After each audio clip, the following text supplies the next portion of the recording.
जय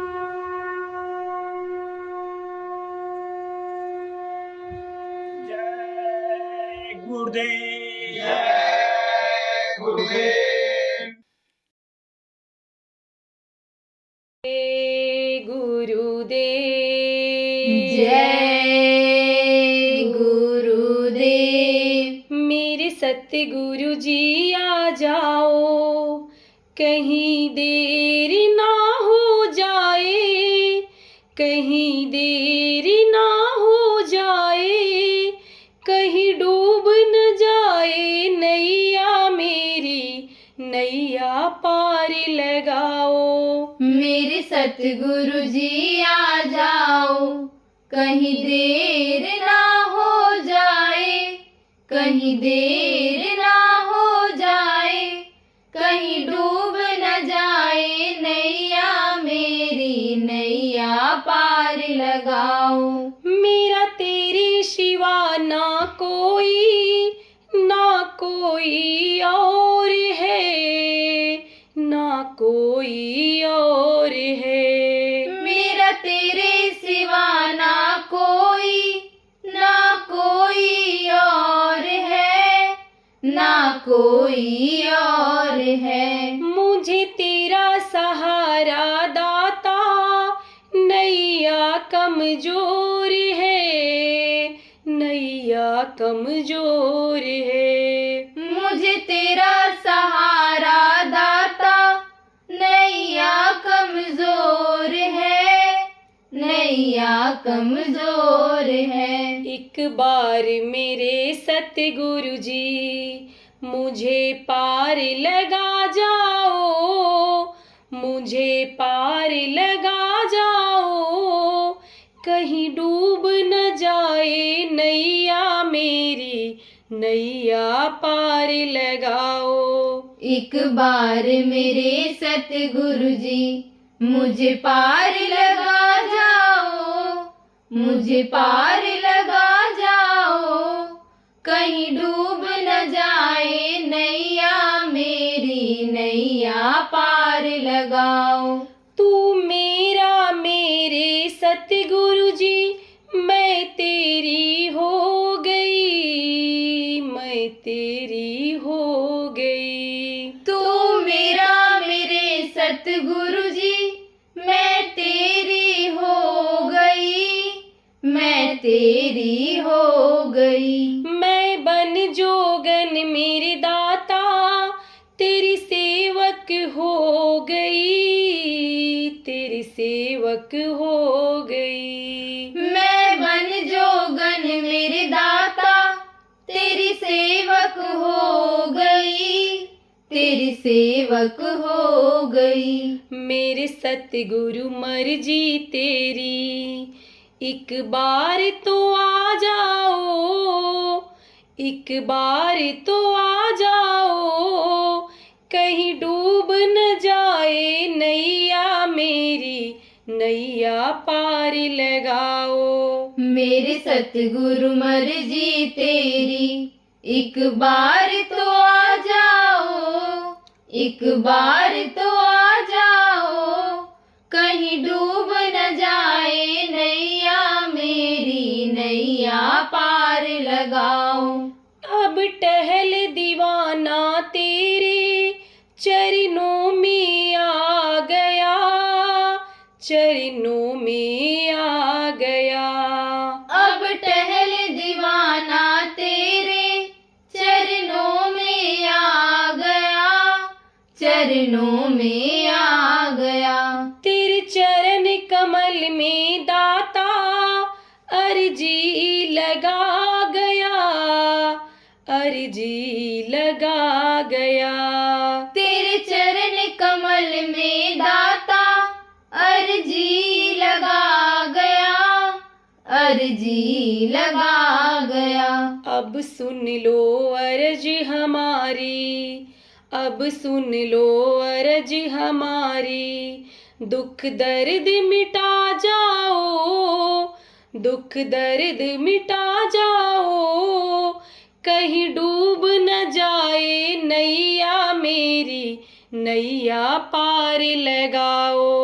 अब सुन लो अर्ज हमारी, अब सुन लो अर्ज हमारी, दुख दर्द मिटा जाओ, दुख दर्द मिटा जाओ, कहीं डूब न जाए नैया मेरी, नैया पार लगाओ। मेरे सतगुरु जी आ जाओ, मेरे सतगुरु जी आ जाओ, कहीं देरी ना हो जाए, कहीं देरी ना हो जाए, कहीं डूब न जाए नैया मेरी, नैया पार लगाओ। मेरे सतगुरु जी आ जाओ, मेरे सतगुरु जी आ जाओ, कहीं देर ना हो जाए, कहीं देर ना हो जाए, कहीं डूब न जाए नैया मेरी, नैया पार लगाओ। जय गुरुदेव, जय गुरुदेव।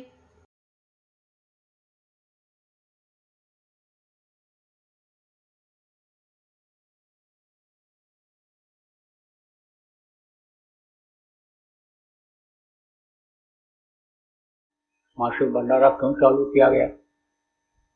साप्ताहिक सत्संग क्यों चालू किया गया? रोज ध्यान भजन का केंद्र क्यों बनाए गए? इसलिए बनाए गए, इसलिए यह भंडारा चालू किया गया कि इसमें लोगों की आने की आदत बने, और जब आएंगे, जब प्रभु के बारे में लोग उनको याद दिलाएंगे, गुरु के बारे में उनको याद दिलाएंगे, परमार्थी बातें जब सुनाएंगे, तब लोगों का प्रेम बढ़ेगा, लोगों की भक्ति बढ़ेगी, दुनिया की तरफ से लगाव कम होगा। जब ज्यादा दिन हो जाता है, सत्संगों में सत्संगी ही नहीं आते, नामदानी नहीं आती, तब क्या होता है? दुनिया का रंग चढ़ जाता है। दुनिया में क्या है? इस झूठी दुनिया में, इस नासमान दुनिया में क्या है? केवल एक दिखावा है। देखने में अच्छी लगती है दुनिया, लेकिन चखने में अच्छी नहीं लगती। चखने में क्या मिलता है? वही मिलता है कि जो तोता वो मिलता है। आग का फल होता है, तो आग के फल को तोता समझता है कि यह फल है, और उसमें जब चोंच मारता है, क्या निकलता है? रुई। क्या निकलता है? कपास जैसा, यानी समझ लो ताना जैसा दिखाई पड़ता है, तो मिलता कुछ नहीं। इसी तरह से इस दुनिया में आदमी जिन चीजों को देखता है, वो चीज उसके काम आने वाली नहीं है, लेकिन अब समाज में रहता है, लोगों को देखता है कि भाई इनके पास कोठी है, बंगला है, इनके पास धन है, इनके पास ऊंचा वहदा है, ये मंत्री हैं, मिनिस्टर हैं, ये प्रधान है, सरपंच हैं, ये बड़े अधिकारी हैं, ये पहलवान है, बलवान हैं। लोग उनको प्रणाम करते हैं, उनको लोग सलाम करते हैं, तो ये हमारे पास भी हो जाना चाहिए। जाता है, कहाँ जाता है? जहाँ का जैसा धर्म कर्म का माहौल होता है वहाँ जाता है। कोई सत्यनारायण की कथा पर विश्वास करता है, कोई राम कथा पर विश्वास करता है, कोई कृष्ण कथा पर विश्वास करता है। तो जिस पर जिसको विश्वास हो जाता है, जिससे जिस चीज पर प्रेम हो जाता है, वही वो करता है, कराता है, उसी में लोगों को बुलाता है। तो जब जाता है आदमी, तो वही चीज उसके चित्त में उतर जाती है। जो सुनाते हैं उनको लोग सम्मान देते हैं, उनका आसन ऊंचा रहता है, तो इंसान की, आदमी की ख्वाहिश बढ़ जाती है, इच्छा बढ़ जाती है कि हमको भी यह स्थान मिल जाना चाहिए। तो उसके लिए वो कोशिश करने लगता है तो जब कोशिश करता है तो जा पर जाकर सत्य से नहीं हो, तो ताज मिलने का संदेह हो। सत्य और निष्ठा से आदमी जिस काम में लगता है उसमें उसको कामयाबी मिलती ही मिलती है। थोड़ी मिले, ज़्यादा मिले, जल्दी मिले, देर से मिले, लेकिन कामयाबी मिलती ही मिलती है। तो उसी में जीव फंस जाता है। और लेकिन जब संतों का जो संस्कार पड़ा हुआ है, जब कंद गुरु ने जो नाम दिया है और उस नाम के सहारे जब उस डोरी को खींचते हैं, तब जीव फिर सत्संगों में आने लग जाता है। लेकिन उसके अंदर भक्ति नहीं आती है, परमार्थ की चाह नहीं बन पाती है, प्रभु से मिलने की इच्छा नहीं हो पाती है। वो यहाँ आता भी है तो वही दुनिया की चीज़ों को मांगता है। जैसे पुत्र में प्रेम हो गया, जैसे नाती पोता में प्रेम हो गया, जैसे धन दौलत में प्रेम हो गया, चित्र में वही चीज़ बस गई, आँखों में वही बस गया, तो वही छोटी मोटी चीज़ों को मांगता रहता है और नहीं जब पाता है उन चीज़ों को। क्यों नहीं पाता है? जब नहीं पाता है छोड़ता है संगत को, विश्वास कम होने लगता है। पाता क्यों नहीं है? इसलिए नहीं पाता है कि केवल उसको आने का फल मिलता है, उतना ही फल मिलता है। परमार्थ का रंग नहीं चढ़ पाता है, गुरु का रंग उसके ऊपर नहीं चढ़ पाता है। वास्तव में जो प्रभु हैं उनका रंग नहीं चढ़ पाता है। तरह तरह के रंग चढ़ जाते हैं, नीले पीले हरे। वो जो कहा गया सूर श्याम काली कमली पर चढ़े न दूजो रंग, जैसे कंबल होता है उस पर दूजा रंग नहीं चढ़ता है, उसी तरह से प्रभु का जो प्रेम में रंग जाते हैं, जिनके अंदर अनुराग बैराग आ जाता है, वो रंग नहीं चढ़ पाता है। तो वो रंग नहीं चढ़ पाता है तो वो दूर होता चला जाता है। और सत्संगों में आता भी है, लोग लाते भी हैं, कहते हैं लोगों का ये विचार होता है भाई हम भी चलें सुने और उनको भी ले चल करके सुनाएं। ये हमारे गुरु भाई हैं, ये हमारी गुरु बहन हैं, इनका हमारा रिश्ता है, भाई का रिश्ता यहीं तक का होता है। गुरु भाइयों का रिश्ता शरीर छोड़ने के बाद तक कायम रहता है।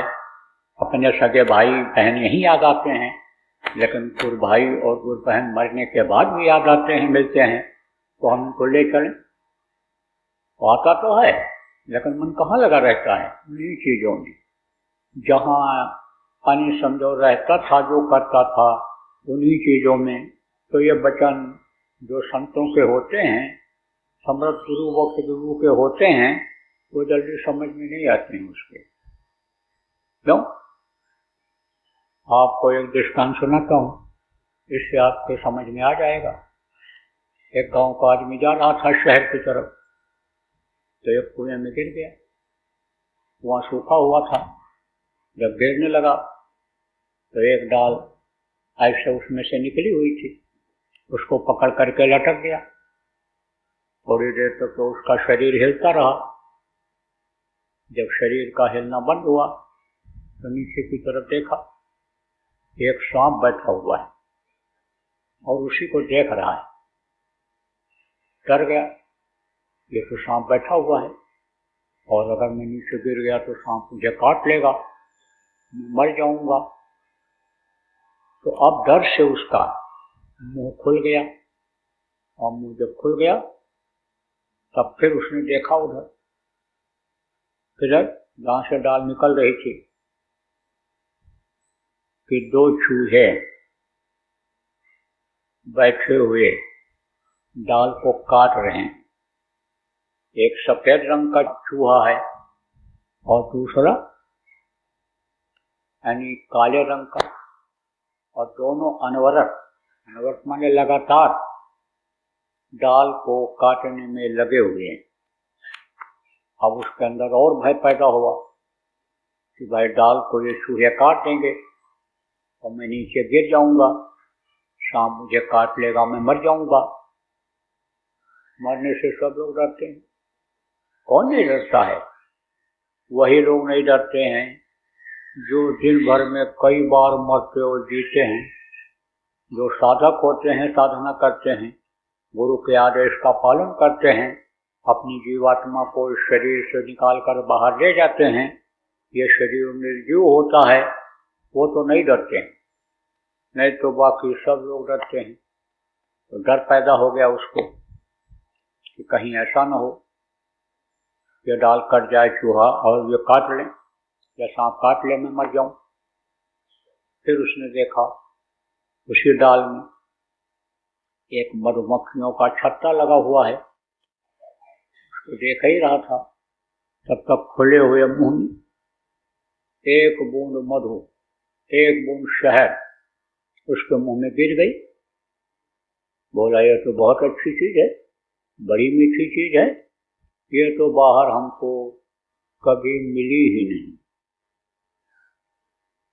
तो अब उसी मधु के मिठास में मस्त हो गया। तब तक चूहे और ज्यादा काट चुके थे। जब मिठास कम हुई, क्योंकि ये दुनिया की जितनी भी मिठास है ये एक दिन खत्म होती है। दुनिया ही एक दिन खत्म हो जाती है। दुनिया के जीव खत्म हो जाते हैं, मनुष्य खत्म होता है, पशु पक्षी खत्म होते हैं, कीड़े मकोड़े खत्म होते हैं और पेड़ पौधे खत्म होते हैं। ये जल पृथ्वी भी खत्म हो जाती है, या आसमान भी खत्म होता है, सूरज चंद्रमा भी खत्म होते हैं, देवी देवता भी खत्म होते हैं, ये सब नाशवान है। तो ये नाशवान है दुनिया, ये धरती और ये सारी चीजें ये नाशवान है। तो अब ये मिठास जो थी, जैसे खाते समय कोई भी चीज की मिठास मिलती है, रोटी में भी मिठास है, चावल में भी मिठास है, सब्जी के साथ दाल के साथ न खाओ चावल, अलग से अकेले चावल खाओ, देखो कितना मीठा लगता है। और रोटी अगर सूखी खाओ, कुछ न नमक वगैरह उसमें मिलाओ, बहुत मिठास है उसमें, बहुत स्वादिष्ट लगता है। ऐसे हर चीज में मिठास है, लेकिन यह मिठास कहीं रहती है, थोड़ी देर के बाद खत्म हो जाती है। खाने के बाद किसी को पता चलता है क्या खाए थे, कुछ नहीं। सोने के बाद किसी को पता चलता है कहाँ सोए हैं, कुछ नहीं।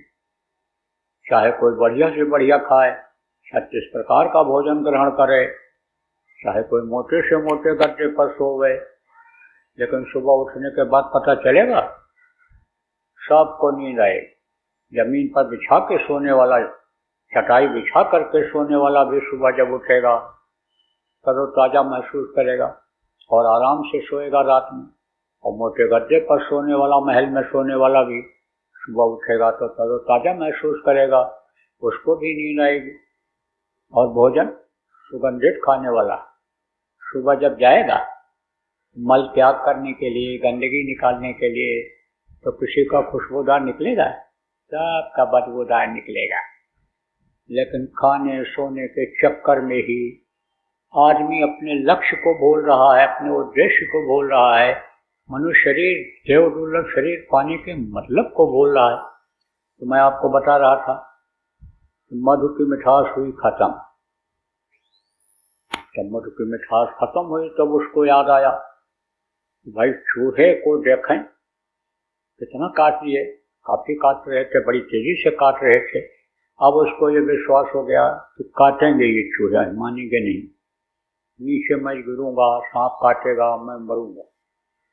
तब फिर घबराया, मुंह खुला, तब ऊपर की तरफ देखा तो शहद मुंह में पड़ गई। 2-3 बार यही प्रक्रिया हुई। उधर से एक महात्मा जी जा रहे थे। महात्माओं का काम क्या होता है? जीव उबारन आए, जीवों को उबारने के लिए इस धरती पर संत आते हैं। संत यानी समझो का अवतार एक तरह से होता है। यूँ समझो कि प्रभु मनुष्य शरीर में ही आता है, क्योंकि वो शब्द रूपी है। शब्द रूप में ही उसका यानी समझो कि सब कुछ है, शब्द ही है, चेहरा मोरा शरीर जो भी है शब्द ही है। तो वो आता है, किसमें आता है? मनुष्य शरीर में आता है। और मनुष्य शरीर में ही जब आएगा तभी तो मनुष्य को समझाएगा, तभी तो बताएगा। तो समझो संत इसी काम के लिए आते हैं, तुमको घर पहुंचाऊंगा एक हमारो काम। ये घर मिट्टी और का पत्थर बताते हैं कि ये तुम्हारा घर नहीं है, इसको छोड़ करके देखो बहुत से लोग चले गए, जमीन जायदाद जिसको आप अपना कहते हो ये आपका नहीं है। आप दादा भी आपके यही कहते रहे, जोते बोए खाए चले गए, उनसे पहले कुछ लोगों के हक में जमीन थी। इसी तरह से किसी की नहीं, दुनिया ये किसी की नहीं हुई है। तो तुम किस लिए आए हो इस बात को समझो, क्यों भेजे गए हो मनुष्य शरीर में इस बात को समझो। देव दुर्लभ शरीर ये क्यों कहा गया, इसलिए कहा गया कि जीवात्मा इसमें जो बैठी हुई है, इससे इस शरीर के रहते रहते इस जीवात्मा को जगा लो, क्योंकि इसका मुंह इधर हो गया किधर हो गया, इंद्रियों के घाट की तरफ हो गया, खाने पीने सोने की तरफ हो गया। तो इधर से हटाओ और उस प्रभु की तरफ लगाओ। वो प्रभु तुमको बुला रहा है, आ रही धुन धुर से बुलाने के लिए। वो धुरी जहाँ से सारा संसार ये दुनिया अंडपिंड ब्रह्मांड जुड़ा हुआ है, वहाँ वो प्रभु बैठा हुआ बाग दे रहा है। अनिता पर अन्नी समझो कि वो बाग दे रहा, आवाज लगा रहा है कि आओ मेरे पास। तो वो आते हैं, याद दिलाते हैं। तो जीवों को उबारने के लिए ही संत इस धरती पर आते हैं। तो गिर गया बेचारा, जैसे आज का इंसान देखो बहुकूप में पड़ा हुआ है, ऐसे ही कूप में जो गिरे हुए को महात्मा निकालने के लिए डोर लटका दिए, कहे इसको पकड़ लो। गले में जो दुपट्टा लटकाए हुए थे उसी को लटका दिया और कहा पकड़ लो, बाहर आ जाओ, निकल आओ। अब उसने हाथ बढ़ाया तो डूबते हुए को तिनके का सहारा समझ लो कि मिल गया। जब डूबते हुए को तिनके का सहारा मिल जाता है तो उसी सहारे से ही वो बचना चाहता है डूबने वाला। तो हाथ बढ़ाया, तब तक एक बूंद शहद मुंह में फिर गिर गई। बस हाथ पीछे कर लिया, सोचा कि ये मिठास तो हमको बाहर मिलेगी नहीं, जो यहाँ मिल रही है वो मिठास तो मिलेगी नहीं। फिर महात्मा जी ने देखा तो निकलना नहीं चाहता है, याद दिलाया कि देख तेरी मौत सामने खड़ी है, मौत को तू भूल रहा है, असली चीज को तू भूल रहा है। आज देखो इंसान अपने मौत को भूल रहा है, इसीलिए तो कल की फिक्र करता है। और कल किसी ने देखा है? कल किसी ने देखा ही नहीं है, लेकिन कल की फिक्र करता है। उस प्रभु को भूल गया जो पैदा होने के पहले माँ के स्तन में दूध भर देता है, वो देता वो है जिसके लिए कहा गया अजगर करे न चाकरी और पंछी करे न काम, दास मलुका कही गए सबके दाता राम। तो सबको देता है, उसी को भूल लें। तो कहा देख तेरी मौत सामने खड़ी है, तेरी यह डाल कटेगी और नीचे सांप बैठा हुआ है, खाएगा तो उसको अपने गाल में लेगा, चपेट में लेगा इसे और तू खत्म हो जाएगा। निकल करके आ जा, मैं तुझको निकालना चाहता हूँ। फिर हाथ बढ़ाया, तब तक एक बूंद शहद फिर मुंह में गिर गई। बोला महाराज आप जाओ, हमको इसी में सुख है, ये चीज हमको बाहर मिलेगी नहीं। आपको समझने की जरूरत है कि आज का जो इंसान है, आज के जो लोग हैं, ये कहाँ पड़े हुए हैं? भवकूप में पड़े हुए हैं, भवसागर में पड़े हुए हैं। ये दुनिया, ये संसार, ये क्या है? ये भवसागर है और इसी में डूब और उतरा रहे हैं। डूबना उतराना किसको कहते हैं? मरना और जीना, मरना और जीना। इसी में मरो, इसी में जियो। इसी में मनुष्य शरीर में कर्म खराब हो जाए तो कीड़ा मकोड़ा के शरीर में बंद कर दिए जाओ। अब वो जो ऊपर चलते थे जमीन के नीचे वाले कीड़े के, पानी में रहने वाले कीड़े के शरीर में बंद हो गए और बाहर निकल भी नहीं सकते। आसमान में उड़ते रहो, आसमान के पक्षी बना दिए गए, पेड़ बना करके खड़ा कर दिए गए। 100 साल 50 साल तक वहीं खड़े रहो, चल फिर नहीं सकते हो, आगे पीछे नहीं जा सकते हो, तो यहीं डूबो, यहीं उतराओ, यहीं करो, यहीं पेड़ जैसे गिरता है, फिर वो जमता है। आप देखो जो पक्षी यानी मरता है फिर दूसरी योनि में जाता है, ये भवसागर से पार नहीं हो पाता है। क्यों? क्योंकि भवसागर पार होने का उसका शरीर नहीं होता है, वो तो भोग योनि होती है। योग योनि कौन सी होती है? यह मनुष्य शरीर होता है। आप समझो कि यह योनि जल्दी मिलती नहीं है। वो जन्म जब भटका खाया तब यह नर्तन दुर्लभ पाया। करोड़ों जन्मों में भटकने के बाद तब यह नर्तन मिलता है। कबीर साहब ने कहा, कबीर अन्य समझो कि गुरु की भक्त कर विषया की चोज, और बार बार नहीं पाया मानुष जन्म की मौज। उन्होंने कहा गुरु भक्ति करो, गुरु के आदेश का पालन करो। भक्ति जब आ जाती है गुरु की, और आदेश जब समझो उसका पालन करो।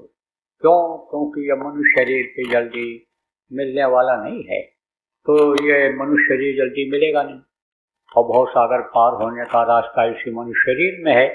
जन्मने मरने का रास्ता इसी, यानी जन्मने और मरने की पीड़ा जो होती है यह न हो, निकल जाए आदमी भवसागर से पार हो जाए, उसका रास्ता इसी मनुष्य शरीर में है। लेकिन जब यह चीज समझ में नहीं आएगा, आदमी के समझ में नहीं आएगा, या सत्संग बार बार नहीं मिलेगा, सत्संग के वचनों की चोट जब नहीं पड़ेगी, तो वो वाक्य भूल जाएंगे, ये चीजें भूल जाएंगी। इसलिए यह साप्ताहिक सत्संग और ये जो त्रयोदशी और पूर्णिमा का जो ये मासिक सत्संग है, इसको स्थापित किया गया। आप जब इसमें आप आते रहोगे तो आप फिर उस डोर को पकड़ लोगे। कौन से डोर को पकड़ लोगे? जो सतगुरु ने दिया है, जो प्रेमियों गुरु के द्वारा मिला है। कौन सा डोर मिला है? नाम का डोर मिला है। नाम की कमाई होने लगेगी। नाम को जब याद करोगे तो सतगुरु ने तो जहाज लगा ही दिया है, जहाज लगा दिया है। कौन सा जहाज? भवसागर से पार होने का जहाज लगा दिया है। इतना बड़ा जहाज लगा दिया है कि इतने आदमी क्या, दुनिया संसार के जितने भी आदमी हैं उस जहाज पर बैठ जाएं तो भी जगह कुछ न कुछ खाली ही रहेगी।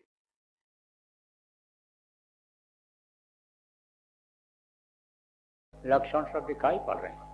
ये देखो गर्मी बढ़ती चली जा रही, तापक्रम बढ़ता चला जा रहा है। अब पानी बरसेगा, ओला पत्थर गिरेगा, अतिवृष्टि होगी। ये सब लक्षण हैं। यह समझो ऐसे भी छोड़ो, अगर आप देखो लक्षण के हिसाब से देखो, जिसको वैज्ञानिक लोग शोध करके अब समझो कि बताने लगेंगे, तो खराब समय आ रहा है चारों तरफ से। लेकिन अब बचना भी है, बचाना भी है, बचना भी है और बचाना भी है। आज देखो प्रहलाद का क्यों नाम है? प्रहलाद का नाम जो नहीं भी जानते थे वो भी लोग जान गए। छोटे बच्चे जो अभी पढ़ते हैं 4-5 दर्जे में स्कूल में, और प्रहलाद का नाम नहीं जानते थे वो भी जान गए।